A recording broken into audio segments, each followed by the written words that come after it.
Welcome to Decluttering 55 Plus with Michelle Passoff. This is the place to come for news you can use to get things done.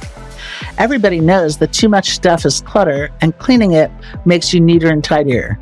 To us, it is a life management tool that helps you navigate your next steps. This is what my book, Lighten Up, Free Yourself from Clutter, is all about. As baby boomers, we have a lot in front of us that is confounding and confronting, so we sweep things under the carpet and put them off another day or forever.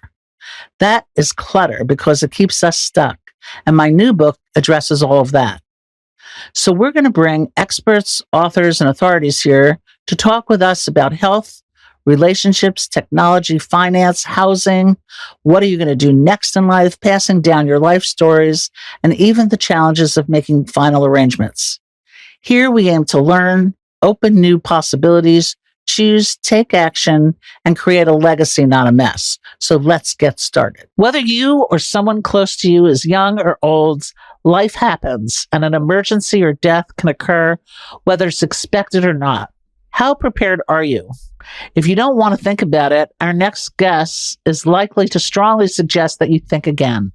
Ann Cueva is the owner of Custom Organizing Incorporated, a certified Before I Go solutions facilitator and author of Grief Without Chaos, Organization for Emergencies and Death.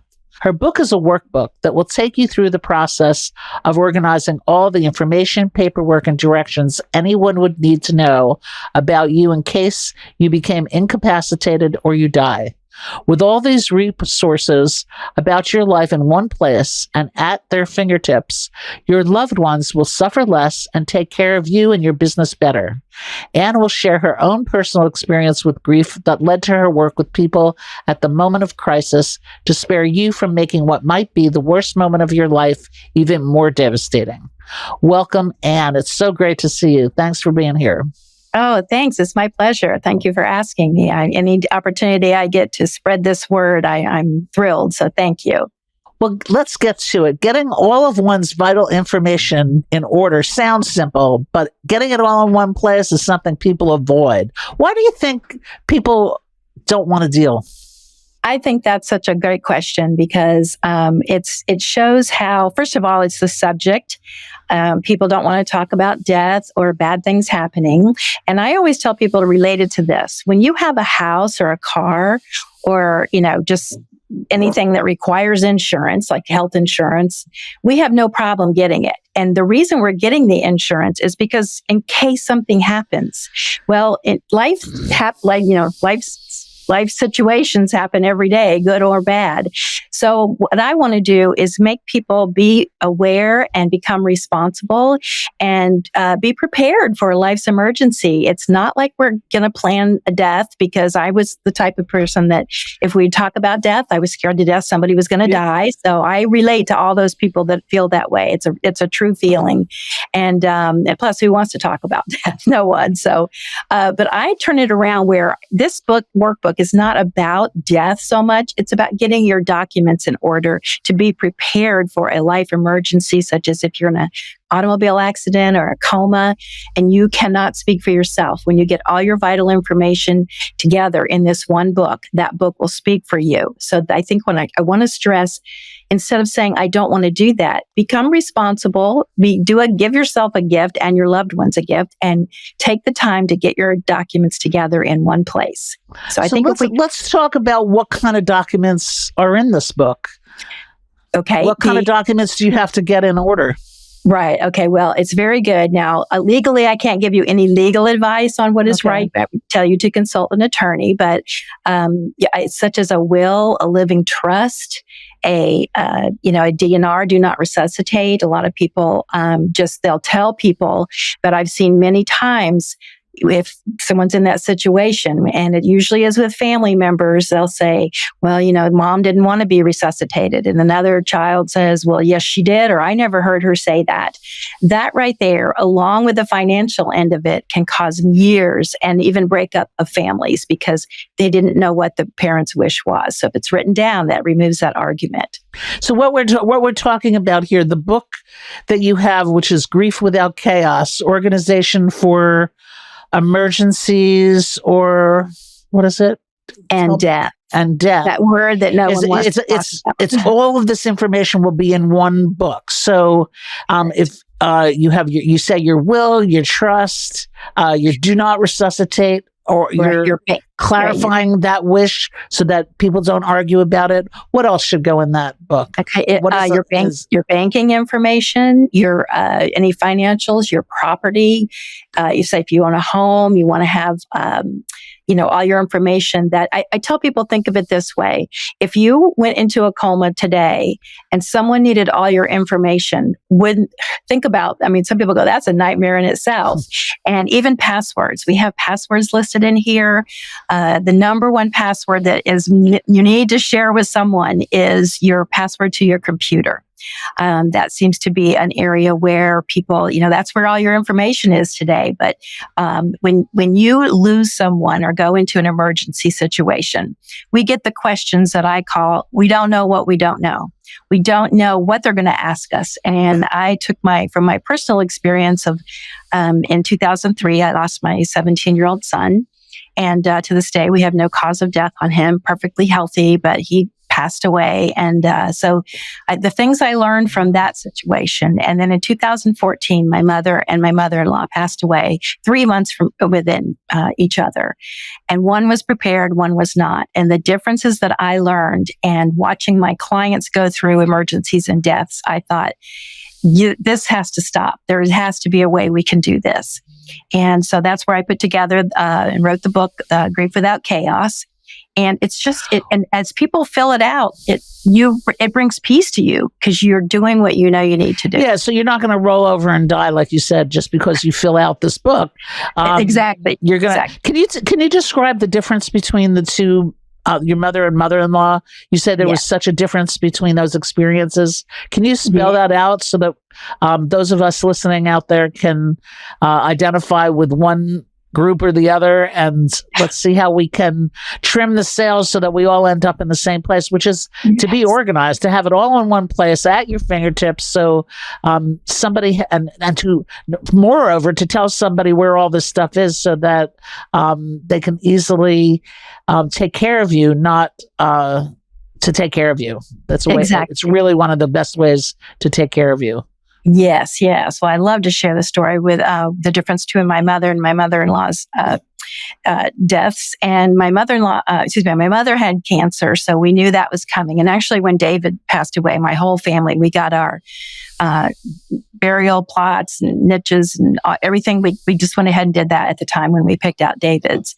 And so my mother she had lung cancer, so we had all of her stuff situated, and we even went about 3 months before she passed away to make sure everything was in check and in place so that when the time came to grieve, we didn't have all the chaos in there. Yeah. Well, my mother-in-law, for years, my family, we still laugh about this because she would always tell us, I have a will. It's over in the cabinet in the living room. I'll never forget, third drawer in the cabinet. None of us ever checked to see if there was a will there. And so when she passed away, because she had fell down her steps from her front door, hit the ground, and went into a coma and died a week later. Oh, wow. So it was not expected. Not expected at all. Very unexpected. And so we just thought, okay, well, let's go get her will. We'll start with that. Well, there was no will in the drawer. So one lesson and takeaway I want to give is that when you have a loved one that says, oh, I have a will, it's here, it's there. Check. Well, yes, check. Just one person have a visual on it and see it. And anyway, long story short, and about $8,000 later from the attorney's fees that we had to get to find everything, I'm telling you, it was absolute chaos. For example, we learned that even though my husband's name was on her checking account, which is another good thing to do, make sure another loved one is on your checking account so they have access to it if something should happen to you. But on her safe deposit box, his name wasn't on there. So we had to hire an attorney to come check the safe deposit box to see if the will was in there. Well, get this. they could tell you yes or no if the will was in there, but they couldn't tell you the other contents in the safe deposit box. So we're like, if you think that sounds crazy when you are not grieving, imagine what it sounds like when you're grieving. It's just, what are you talking about? So we had to hire another attorney from another county to come over, and he could tell us the remaining contents of the safe deposit box. And that's just a small example of being prepared and not being prepared can make in your life in an emergency or even a death. And I think too that my definition of being organized is being in control of what you can be in control of, and this is something you can be in control of. Yeah. So, it's confronting to go, I have this long list of what else do you put in there? You put your will, you said your will, your living will, your DNR, what else goes in there? Yeah. Like I said, the passwords and your financial information. You need a list of your people who you want to call in case of an emergency, your neighbors, your relatives. It doesn't have to be an extensive, long list, just something to get the ball rolling when an emergency. Yeah, because your loved ones, you may not know your other loved ones, friends or associates or people you spend Sundays at church with. They may not know all of that. So important contacts, and your real estate, you mentioned that, bank accounts. Yes, if you own one or more properties, just list all that information. And also on, like I said, the passwords. And also in the back of this book is to plan your funeral.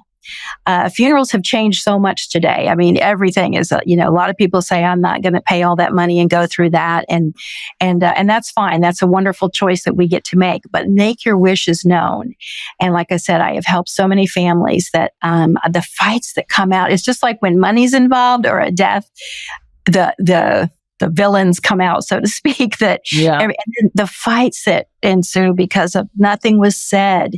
And so it's my passion because I really this is such a part of organizing that I think, again, it removes the chaos. I took all the things that drove us crazy during it, and every time they'd say, we need this, we need that, I would just say, oh my goodness, this is something we could have been in control of had we known.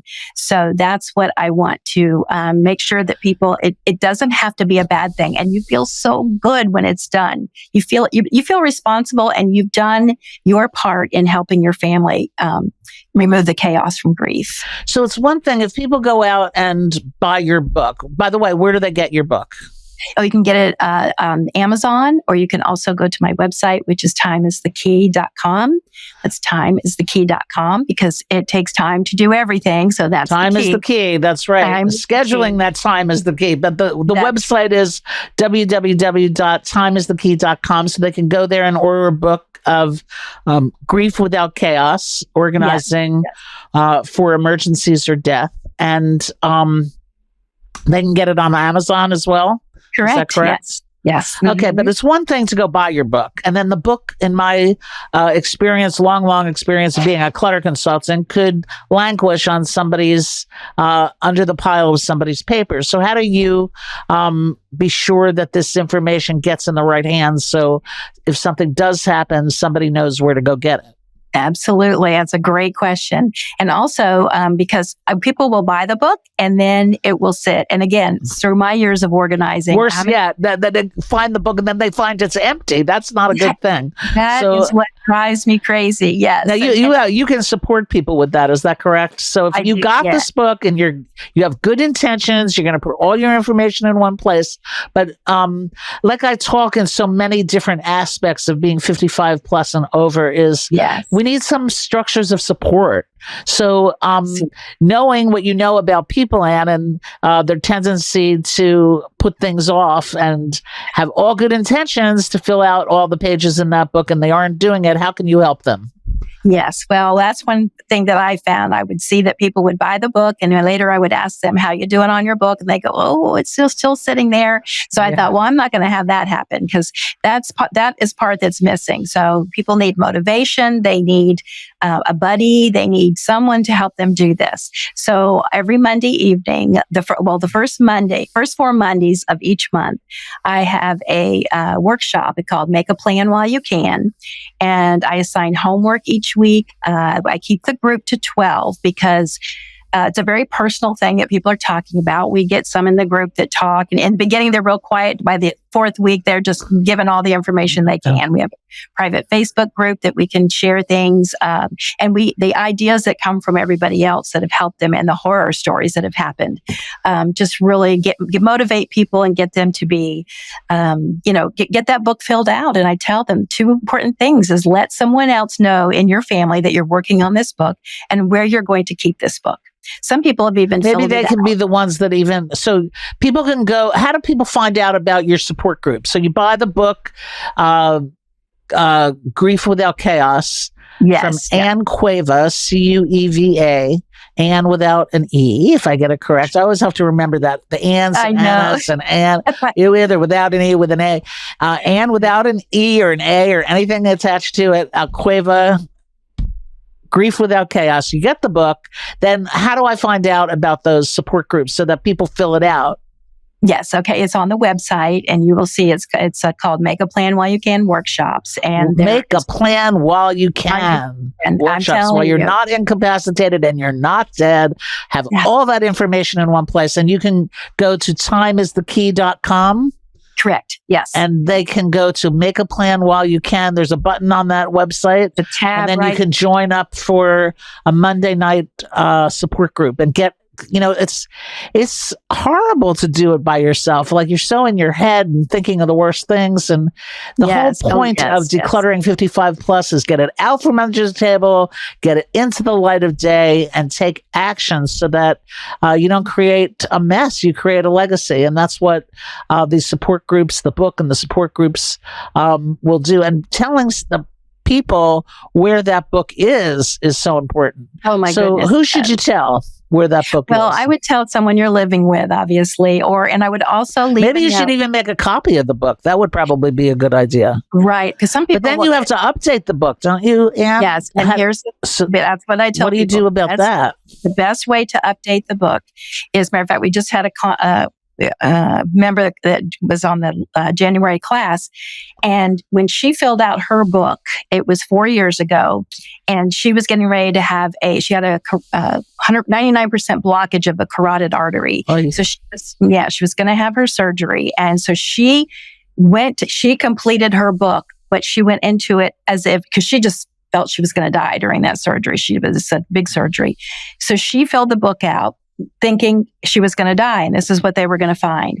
Well, it's now 4 years later. Thank goodness she survived, but she said she could not believe the things that had changed in 4 years and how less emotional it was to go fill it out and put the updated information there without having that lingering serious illness over her. So I tell people every year on your birthday, the week of your birthday, just schedule time, just 20 minutes to look over and think about the life changes that have happened during the year, people that you've listed that you want to do things. For example, your animals. If you have animals and you have someone who's going to take care of your animals, that maybe that person had passed away or they moved. So it's just every year on your birthday, just give a quick glance. Your credit cards can expire. Your bank accounts can change. You might change investment advisors. So all that information is all in one place in this book. And maybe instead of buying one book, you need a half a dozen to give to. You give to your attorney, or would you give it to an attorney, or give it to whoever you're assigned as your beneficiary or executor? That's your choice. Yeah, matter of fact, I have one client that he said, I do not want anyone in my family knowing my passwords. So he filled out his book and gave it to his attorney. Okay. And so I said, okay, well, in your house somewhere, you have to have, if let's say, like I said, he's in an accident and he's in the hospital and he can't speak, and someone in the house said, where's that book he was working on? Someone needs to know that book is with the attorney. But also, when things happen like that to you, you're not thinking straight. Like example, one person said, I've had my neighbor for 15 years. Her phone number is memorized. And when her husband got in a car accident, she said she could not even think of the phone number to call her neighbor. Wow. So that's what kind of happens to you when this happens. Or let's say you're so devastated over the thing. It's wonderful to be able to have a book to hand to someone and say, here's all my information that you need to get the ball rolling and to help us. And they're so appreciative of it. And like I said, it removes the chaos. And I remember with my son, when we went to the hospital that night, we were getting ready to go, and the nurse came up to me, and she handed me a pamphlet over David's body and said, okay, here, we need you to plan his funeral tomorrow. You can look at all this information. And it was just such a horrible. Yeah. Like, are you kidding? I can't even grasp what occurred. And I tell people it was just like when in the movies when you could see people's mouths moving, but you can't hear anything. That's what happened to me. And that's kind of stuck in my mind. So I have a vision when I wrote this book that I want someone, if something happens to them, for them now to reverse it and hand the book to that person and say, here's my information. And not have to do that. It's so, it's if you get Ann's book and you fill it out, attend the workshop to get support. If you don't get the book or the workshop and you find another way to do it, the important thing is to get it done. You're not going to roll over and die. You're just going to not worry about it.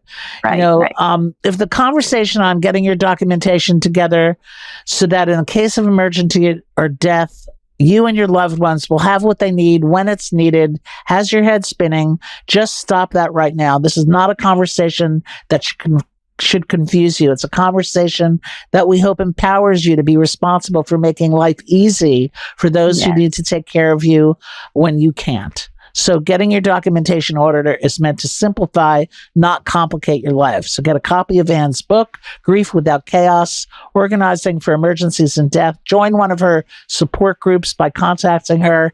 That's Ann without an E, Cueva, Cueva, at www.timeisthekey.com and get things done. As some people say somewhere, just do it. Remember, you're 55, not 5. So bite the bullet and be the adult in the room and get this done. I want to thank you, Ann, for being with me today and for sharing your experience and your resources with our audience. So tune in again, because we're going to always be talking about something that will invigorate your life and create a legacy, not a mess. Love it. Thank you so much. You said that all just beautifully. So you're right. Just do it. Get it done. You'll feel better. Thank you, Ann. Well, that's all we have time for today. So let's wrap things up with a request that you go to our website, www.decluttering55plus.com, and click on the Let's Connect button. Share your thoughts, insights, and tell us the lessons you've learned. If you're facing challenges or celebrating triumphs on your decluttering journey, we want to hear from you. Connect with us on social media. Like us on Facebook, follow us on Instagram, and subscribe to us on YouTube. Let us know you're part of our community by rating and reviewing us from wherever you're listening from today. And don't forget, invite your friends and family, young and old, to tune in too. Let's include them in the conversation. The more, the merrier. Thanks for being with us today. And until next time, this is Decluttering 55 Plus with Michelle Bassoff, wishing you a clutter-free day.